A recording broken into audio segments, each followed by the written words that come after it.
പുരോഗമന രാഷ്ട്രീയ നിലപാട് ഉയർത്തിപ്പിടിക്കുന്ന മേളയാണിത്. എന്നാൽ ഇത്തവണ പതിവില്ലാത്ത ഒരു പ്രതിസന്ധി കൂടി മേളക്കുണ്ടായി. ഇവിടെ അതിനെക്കുറിച്ച് പരാമർശിച്ചു കഴിഞ്ഞു. കേന്ദ്ര വാർത്താവിനിമയ പ്രക്ഷേപണ മന്ത്രാലയമാണ് അസാധാരണമായ പ്രതിസന്ധികൾ സൃഷ്ടിച്ചത്. 19 സിനിമകൾക്ക് പ്രദർശന അനുമതി നിഷേധിച്ചുകൊണ്ട് ഈ മേളയുടെ ആവിഷ്കാര സ്വാതന്ത്ര്യത്തിനു മേലുള്ള ഒരു കടന്നുകയറ്റം.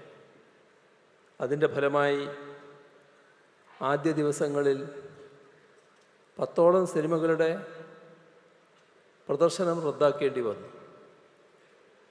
സംസ്ഥാന സർക്കാരിൻ്റെ പ്രതിഷേധത്തെ തുടർന്ന് 13 സിനിമകൾക്ക് പ്രദർശന അനുമതി ലഭിച്ചു. എന്നിട്ടും 6 എണ്ണത്തിനുള്ള പ്രദർശനാനുമതി നിഷേധിച്ചു. ഭിന്നസ്വരങ്ങളെയും വൈവിധ്യമാർന്ന സർഗാവിഷ്കാരങ്ങളെയും അടിച്ചമർത്തുന്ന സംഘപരിവാർ നയങ്ങളുടെ ഒടുവിലത്തെ ഉദാഹരണമായി വേണം ഇതിനെ കാണുവാൻ. അങ്ങേയറ്റം അപഹാസ്യമായ തീരുമാനങ്ങളായിരുന്നു കേന്ദ്ര വാർത്താവിനിമയ പ്രക്ഷേപണ മന്ത്രാലയത്തിൻ്റേത്. ഉദാഹരണത്തിന് ബീഫ് എന്ന പേരിലുള്ള സ്പാനിഷ് സിനിമയുടെ പ്രദർശന അനുമതി അവർ നിഷേധിച്ചു. എന്താണ് കാരണം? ബീഫ് എന്നാൽ അവർക്ക് ഒരർത്ഥമേ ഉള്ളൂ.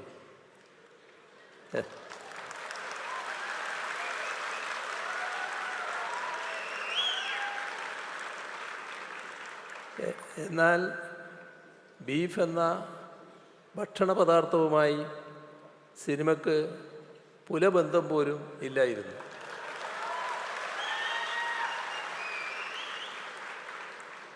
സ്പാനിഷ് ജനപ്രിയ സംഗീതമായ ഹിപ്പ് ഹോപ്പ്, ആ ഹിപ്പ് ഹോപ്പുമായി ബന്ധപ്പെട്ട സിനിമയായിരുന്നു അത്.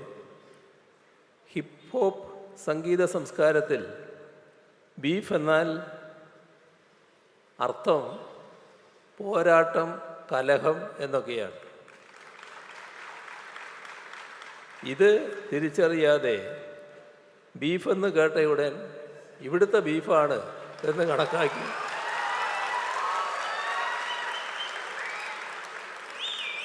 അതിനെതിരെ വാളെടുക്കുന്ന നിലയാണ് കേന്ദ്ര സർക്കാർ സ്വീകരിച്ചത്. എത്ര പരിഹാസ്യമായ കാര്യമാണ് ഇത് എന്ന് നോക്കുക. ഒടുവിൽ തങ്ങൾ ഉദ്ദേശിക്കുന്ന ബീഫല്ല ഇതെന്ന് മനസ്സിലായപ്പോഴാണ് അതുൾപ്പെടെയുള്ള സിനിമകൾക്ക് പ്രദർശന അനുമതി നൽകുന്നത്.